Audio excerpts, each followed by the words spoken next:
हे पूर्ण म्हणजे असमर्थनीय आणि डिसअपॉइंटिंग आहे. खरं तर मुणगेकर सर म्हणतात आहे की रोजगाराच्या ज्या काही ऑपॉर्च्युनिटीज होत्या त्या दिसल्या नाही. आपलं जे बजेट ऐकलं त्यात वेगवेगळ्या पद्धतीने त्यांनी सांगण्याचा प्रयत्न, मग मेडिकल टुरिझम असेल आणि वेगवेगळ्या गोष्टींचा उहापोह झाला त्यात. तुमचं काय मत आहे टिळक सर? तुमच्या मूळ प्रश्नाकडे यायच्या आधी मगाशी जी तुम्ही चर्चेला सुरुवात करताना BSCचा सेन्सेक्स 2000 अंशांनी खाली आला केला, त्याच्याबद्दल एक छोटी कमेंट करतो. हो. 2000 अंशांनी खाली आला हे बरोबर, परंतु त्याचा जोरा इतिहास आपण समजून घेऊया. 1991 सालपासून 2026 म्हणजे गेल्या 35 वर्षांचा विचार केला तर जर अर्थसंकल्प सादर व्हायच्या आधीच्या काही दिवसांमध्ये BSCचा निर्देशांक खूप वर गेला असेल तर अर्थसंकल्प सादर झाल्यानंतर तो खाली जातो. हा इतिहास आता पुन्हा एकदा दोहरला गेला, याच्या पलीकडे त्याला काहीही अर्थ नाहीये. दुसरी गोष्ट आपण लक्षात घेतली पाहिजे. मला या अर्थसंकल्पाविषयी एक गोष्ट लक्षात आली आहे. मी मगाशी म्हटलं तसं की आत्ता आपण फक्त भाषण ऐकलंय, मूळ भाषण वाचल्यानंतर अनेक करता येईल की अनेक महत्वाच्या गोष्टींचा उल्लेख नाहीये, पण कदाचित त्याच्याच वरती त्याचा भर आहे का हा विचार करावा लागेल. एकंदरीतच अर्थसंकल्पाच्या आधी आपण जी इथं चर्चा केली त्यावेळेला ज्या निरनिराळ्या जागतिक घटनांची आणि घटकांची चर्चा केली त्याचा नेमका संदर्भ, नेमका अर्थ जोपर्यंत जाणवत नाही तोपर्यंतची अतिसावधानतेची भूमिका या अर्थसंकल्पात घेतली आहे का याचा विचार करावा लागेल. मला दोन अत्यंत महत्त्वाच्या गोष्टी या अर्थसंकल्पात अशासाठी वाटतात की संरक्षण हा शब्द जरी आलेला नसला तरी त्याची व्याप्ती ज्या पद्धतीने वाढवली जाते की काश्मीर असेल, पूर्वांचलमधला अरुणाचलचा उल्लेख असेल किंवा अगदी आपण अर्थसंकल्पाच्या आधी जी चर्चा केली की एकंदरीतच बदलणारं फूड लॉजिस्टिक्स असेल, या फूड लॉजिस्टिक्सकडे संरक्षणाच्या दृष्टीने घातलेलं भर किंवा महत्त्व हे मला या अर्थसंकल्पाचं महत्त्वाचं वैशिष्ट्य वाटतं. आणि मला दुसरं या अर्थसंकल्पाचं वैशिष्ट्य असं वाटतं की जसं काही वर्षांपूर्वी आपण फूड प्रोसेसिंग आणि फूड प्रोसेसिंग युनिट हे आपण शेतमालाकडे नेले, ती प्रक्रिया पुढे नेणारी ही गोष्ट आहे. ज्या ट्रान्सपोर्ट लॉजिस्टिक्सचा मग तो नॅशनल लेव्हलवर असेल किंवा इंटरनॅशनल लेव्हलला असेल त्या महत्त्वाच्या रस्त्यांच्या बाजूनी अशा पद्धतीची ट्रान्सपोर्ट आणि इंटरनॅशनल सिक्युरिटी सेन्सिटिव्ह लॉजिस्टिक्स याचा विचार करून शिक्षण संस्था, प्रक्रिया संस्था आणि उद्योग संस्था याचा जो विचार करलाय हा अत्यंत महत्त्वाचा आणि काळाला धरून असा आहे. यातनं केवळ शिक्षणाची संधी वाढेल असं नाही तर त्याच्या बरोबरीनं जय मुणगेकर सर म्हणतायत ती रोजगार जो कृषीबाह्य पद्धतीला जावा लागेल आणि तो त्या लोकांच्या घराजवळ असेल, त्यामुळे जो येणाऱ्या इतर संसाधनांवरचा ताण आहे तो कमी होईल असं मला फार महत्त्वाचं वाटतं. आणि आपण तो दुर्लक्षित घेता कामा नये मुद्दा, कारण एकंदरीतच ज्या पद्धतीची अर्थव्यवस्था आता आपल्या देशात आहे त्याच्यात केंद्र सरकार इतकंच राज्य सरकारांचं महसूल आणि खर्च या दोन्ही बाजूनी महत्त्वाची गणित आहेत. आणि जसं मी अर्थसंकल्पपूर्व आढाव्याच्या चर्चेच्या आधी म्हटलं होतं की एकंदरीतच जे वेगवेगळ्या पद्धतीचे इन्फ्रास्ट्रक्चर बॉन्ड्स, म्युनिसिपल बॉन्ड्स आणि गव्हर्नमेंट बॉन्ड्सचा विचार करावा लागेल, तो स्थानिक पातळीवर करावा लागेल आणि तो स्थानिक प्रकल्पांशी जोडावा लागेल. या आजपर्यंत दुर्लक्षित राहिलेल्या मुद्द्याचा विशेष उल्लेख करून ज्या पद्धतीने हा अर्थसंकल्प आला त्याचं स्वागत केलं पाहिजे. फक्त जो डेरिव्हेटिव्हच्या टॅक्सची संजीव गोखले सर म्हणले होते त्याची एक गोष्ट आपण लक्षात घेऊ की मुळातच आपल्या देशामध्ये अशा पद्धतीचा सिक्युरिटीज ट्रान्झॅक्शन टॅक्समध्ये वाढ होईल हे अत्यंत उघड होतं. ज्या पद्धतीनं गेल्या 7 ते 8 महिन्यामध्ये वारंवार आपल्या भांडवल बाजाराची नियंत्रक संस्था सेबी सांगत होती की डेरिव्हेटिव्हमध्ये होणारं नुकसान हे आहे आणि केवळ त्यातून सामान्य नागरिकाचं नुकसान होतंय किंवा गुंतवणूकदाराचं नुकसान होतंय असं नाही. जी निष्कारण आणि अतिरिक्त व्हॉलेटॅलिटी आपल्या देशाच्या बाजारामध्ये संपूर्ण गुंतवणूक क्षेत्रामध्ये आली होती त्याला नियंत्रण घालण्यासाठी केंद्र सरकारच्या हातात असलेलं एकमेव साधन हे सिक्युरिटीज ट्रान्झॅक्शन टॅक्स आहे आणि त्याचा नेमका वापर केलाय ही गोष्ट लक्षात घेऊ. आणि सिक्युरिटीज ट्रान्झॅक्शन टॅक्स वाढवणं हे गणित आपण लक्षात घेतलं पाहिजे. तो दररोज सरकारला मिळणारा टॅक्स आहे, कारण तो खरेदी आणि विक्री दोन्हीवरती आहे. मग जर इतकं हुकमी उत्पन्न असेल तर एकंदरीतच त्यातनं केवळ इन्व्हेस्टमेंट ओरिएंटेड टॅक्सेशन येत आहे असं नाही तर टाईम व्हॅल्यू ऑफ मनी हे लक्षात घेऊन येत असलेलं टॅक्सेशन आहे, याचीही तरतूद आहे. आणि हे का आलं असेल हेही सांगू शकतो की बघा यंदाच्या अर्थसंकल्पामध्ये जसं गोखले सर आधी म्हणले होते की कदाचित जुना इन्कम टॅक्स जाईल का, तर नाही गेला. याचं कारण असं आहे की जुना इन्कम टॅक्स ज्या वर्षी आपण रद्द करू त्यावेळेला जुन्या इन्कम टॅक्सच्या अंडर ज्या कोणी सेव्हिंग इन्व्हेस्टमेंट केलेल्या आहेत त्याचे लॉक इन पिरियड असतात. माझ्यासारखा निवृत्त मनुष्य कदाचित जुना इन्कम टॅक्स गेला म्हणल्यानंतर जर संपूर्ण त्याच वर्षभरामध्ये माझी टॅक्स रिलेटेड इन्व्हेस्टमेंट आधीची लिक्विडेट करत असेल तर माझ्या कॅपिटल गेन सकट सगळी गणितं बदलतात. त्यामुळे हे टप्प्याटप्प्यानं जुना इन्कम टॅक्स रद्द करण्यामुळे जी काही व्होलेटॅलिटी तात्कालिक रूपात बाजारात येईल त्याचा विचार केला पाहिजे.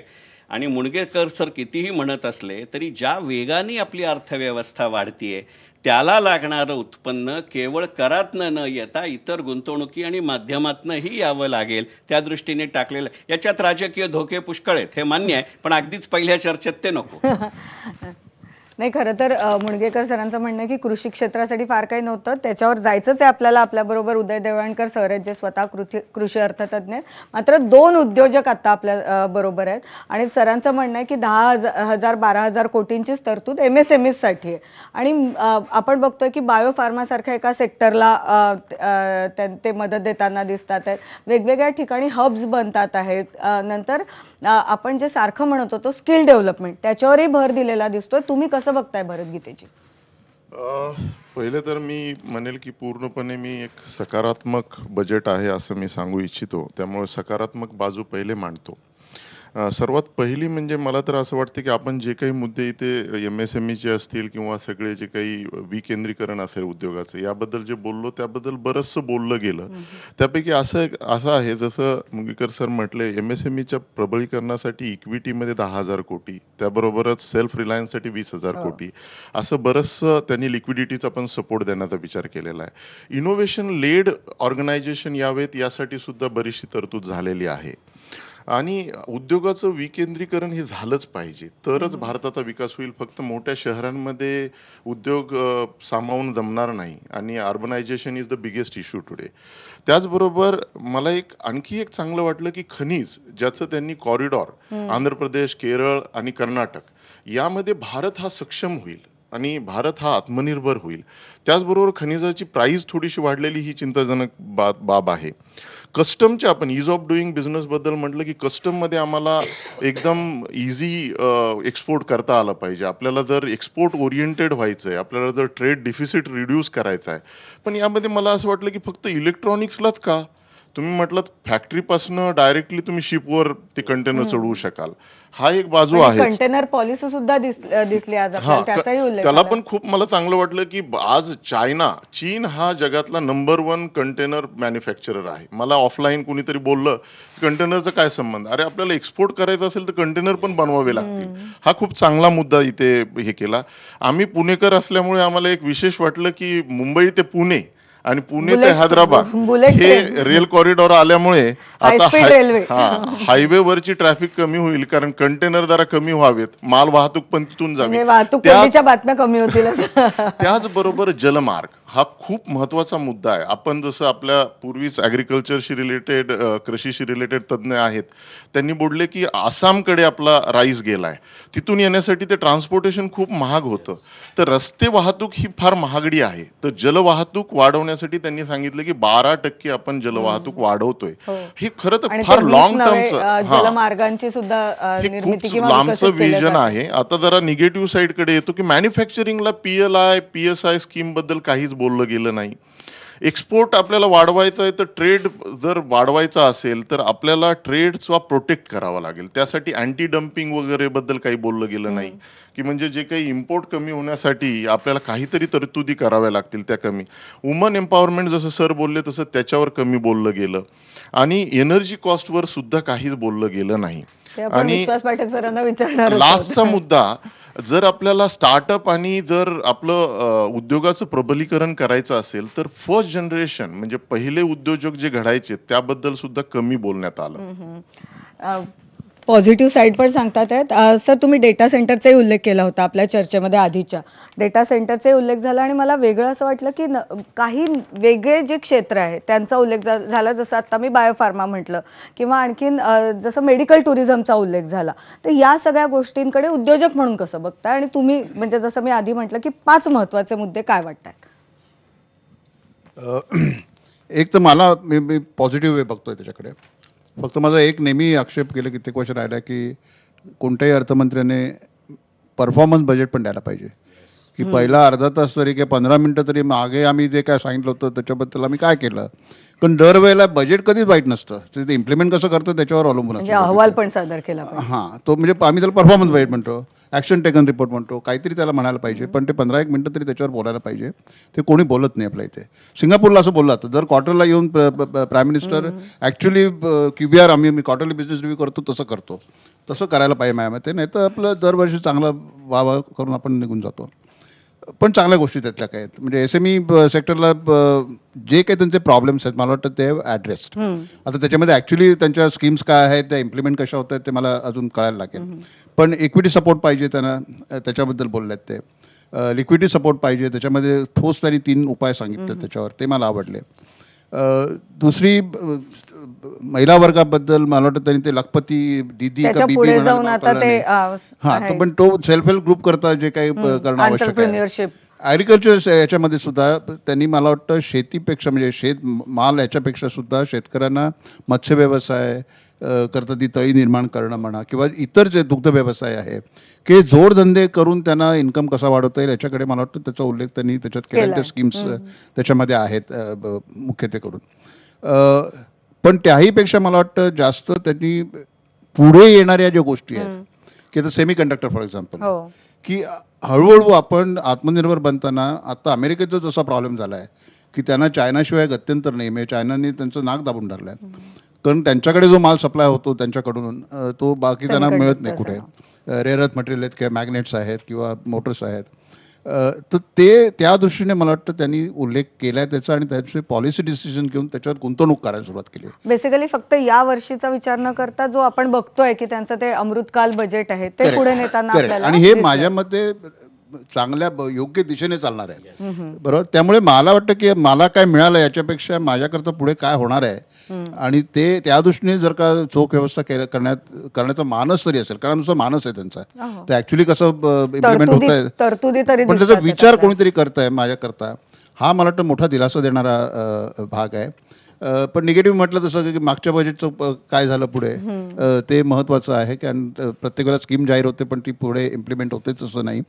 आणि जसं टिळकनी सांगितलं की डेरिव्हेटिव्स फॉर एक्झाम्पल, म्हणजे डेरिव्हेटिव्स हा माहीत नसलेल्या लोकांनी इतका त्याचा वापर केला आणि इतका पैसा घालवला की तो रिस्ट्रिक्ट करणं अतिशय महत्त्वाचं होतं. कारण मध्ये जी सेबीची केस झाली आपल्या जैन स्ट्रीटची, हो. त्यामध्ये 32-34 हजार कोटी रुपये जर का भारतीयांचे जातात त्याच्यात, तर मला वाटतं त्याच्याकरता काहीतरी करणं जरुरी होतं. उपाययोजना तो त्यांनी category माझ्या ला मते देण्यात त्यांनी अतिशय योग्य तऱ्हेने केलं. बाकी इन्फ्रास्ट्रक्चरमध्ये त्यांनी केलं. आणखीन एक मला भाग जो आवडला त्यातला की 10,000 टुरिस्ट गाईड्स तयार करणार आहेत ते. हो. कारण आम्हाला नेहमी असं वाटतं समाजात काम करताना की 12वी पास झालेला पण ज्याला इंजिनिअरिंग कुठे काही करता येणार नाही अशा मुलांचं काय करायचं. आम्ही कोकणात एक प्रयोग केला होता त्याच्यावर रत्नागिरीला, की रत्नागिरीत आपण इतके जण जातो किंवा कोकणात जातो पण गाईड मिळत नाही. म्हणजे माझ्या कुलदेवतेपासून ते माझ्या मूळ गावापर्यंत जायला कुठेही मला गाईड नसतो. तर तिथे आम्ही 12वी जमतेम पास झालेल्या मुलांकरता हा गाईडचा कोर्स केला आणि तो खरा यशस्वी झाला होता. तर तसा विचार केला जातोय किंवा हेरिटेज वॉक्स करणं किंवा टुरिझमला पुढावा देण्यासाठी याकरता जे इन्फ्रास्ट्रक्चर किंवा इकोसिस्टम तयार करायला लागते त्या दृष्टीने विचार करतायत. त्यामुळे या मुलांचाही विचार होतोय, त्यांच्या एम्प्लॉयमेंटचाही विचार त्याच्यामध्ये होतोय. तर तो माझ्या मते महत्त्वाचा आहे. इंजिनिअरनी किती नोकऱ्या मिळाल्या महत्त्व नाही आहे, पण 12वी जमतेम पास झालेल्या मुलाला किंवा मुलीला काय पुढे त्याचा उद्योग करायला साधन मिळेल बरोबर. ते जास्त महत्त्वाचं आहे आणि त्याचा विचार झालेला आहे असं मला म्हणजे वाटतं. एम्प्लॉयमेंट जनरेशनच्या दृष्टीने हा एम्प्लॉयमेंट तो, जनरेशन कुठच्या लेवलला हे महत्त्वाचं आहे. हां. कारण इंजिनियर्स अँड डॉक्टर्सचं employment generation is not important, पण खालती जे जमतेम 12वी पास पण त्यांनी झाले ते जे मेडिकल टुरिझम म्हटलं त्यातही वेगवेगळ्या कॅटेगरीजचे जॉब ऍब्सोल्युटली, कारण निर्माण मेडिकल होतील मध्ये अशा फक्त डॉक्टर्स पद्धतीने. नाही, त्याच्यामध्ये एका डॉक्टर करता 10 डॉक्टर्स लोक आहेत, पाठी नर्सेस आहेत, आणखीन फॅसिलिटी अगदी Technicians त्यांनी आहेत. तर यावेळेला योगासनं आणि आयुर्वेदाचाही विचार केलेला होलिस्टिक आपल्याला. आरोग्य करता हां. विचार होत आहे. माझ्या मते चांगला विचार चालला. सगळ्यात महत्त्वाचा प्रश्न जो सगळ्यात पहिले मुणगेकर सरांनी मुद्दा मांडला होता तो होता कृषी क्षेत्राचा. त्यांच्या मते कृषी क्षेत्रासाठी या बजेटमध्ये काही नाही. तुम्ही काय सांगाल देवळणकर सर, तुम्हाला काय काय पॉझिटिव्ह दिसत आहेत? कसं आहे, शेतकरी बऱ्याच गोष्टींची वाट पाहतो आणि साधा भोळा आहे. म्हणजे सभानी म्हटलेलं आहे की सादगी तो हमारी जरा देखिए एतबार आपकी बात पर कर लिया. बात तो सिर्फ एक रात की थी लेकिन इंतज़ार हमने उम्र भर कर लिया. तशी आयुष्यभराची वाट पाहणं शेतकऱ्याचं चालू आहे. पण आम्ही ज्या दृष्टीने पाहतो याच्याकडे 2 महत्त्वाच्या गोष्टी यामध्ये आलेल्या आहेत, 3 आहेत तशा, की कॉटनचा उल्लेख आहे. हे लक्षात आलं नाही की कॉटनचं शेतीला काय बेनिफिट होणार आहे. कारण आमचा असा आग्रह होता पहिल्यापासून की तुम्ही कापसाच्या बाबतीत आम्हाला काही टेक्नॉलॉजी वगैरे शिकवायच्या भानगडीत जाऊ नका. उत्पादन आम्ही प्रचंड केलं. तुम्हाला आधीच सांगितलं मी की 25% जास्त उत्पादन कापसाचं जगाच्या आपलं आहे. त्याच्या महात्मा गांधींच्या नावाने त्यांनी योजना घोषित केलेली आहे. त्याचे डिटेल्स येतील त्यावेळेला पाहावं लागेल. पण त्यामध्ये प्रोडक्शनशिवाय त्याच्या प्रोसेसिंगचं युनिट गावापर्यंत घेऊन जाण्याची जी स्कीम आहे आणि त्याच्यात एक उल्लेख आहे की एंटरप्रेनरशिप डेव्हलपमेंट फॉर विमेन, तेच महत्त्वाचं होतं. त्यामुळे ह्या डिटेल्स ह्याच्या आल्यावर पाहता येईल. नाही, आणि मार्जिनल फार्मरचाही उल्लेख झाला नाही, होता. मार्जिनल फार्मरच आहे सगळे. आता उरलं काय आपल्याकडं? आता मी सुद्धा मार्जिनल फार्मर आहे, 3 पिढ्यापूर्वीचा जागीरदार. पण दुसरी गोष्ट की काजू आणि कोकोनटचा उल्लेख केला, हो. याला फार मोठं जेनेसिस आहे. तुम्ही एक लक्षात घ्या, या खूप तांत्रिक काजू, बाबी आहेत. कोको आणि पण मी नारळ. थोडा वेळ घेईल तुमचा आणि सांगतो तुम्हाला की जगामध्ये जे काजूचं उत्पादन आहे त्यामध्ये अशा ठिकाणीच काजू येतात जिथं त्याचं फ्लॉवरिंग टेम्परेचर 21 डिग्रीच्या वर राहतं. आणि असे फक्त 2 स्पॉट जगात आहेत. एक आहे ब्राझीलचा ईस्ट कोस्ट आणि भारताचा वेस्ट कोस्ट. त्याच्यामुळे हे महत्त्वाचं होतं की इथं ॲडल्ट्रेटेड काजू आणि थोडेसे इम्पेअर्ड काजू आपल्या काजूमध्ये मिक्स केले जातात.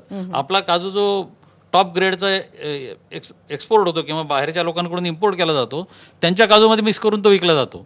त्यामुळे हे जे काजू आणि कोस्टल एरियातले आपल्या प्रॉडक्ट्सचं महत्त्व तुम्ही लक्षात घ्या की सुवर्णयुगामध्ये इथूनच भारतात पैसा यायला सुरुवात झाली होती. याच्यावर जे व्हॅल्यू चेन डेव्हलपमेंट आणि क्लस्टर डेव्हलपमेंटचा अप्रोच आहे तो उत्कृष्ट आहे. याशिवाय शेतकऱ्यांची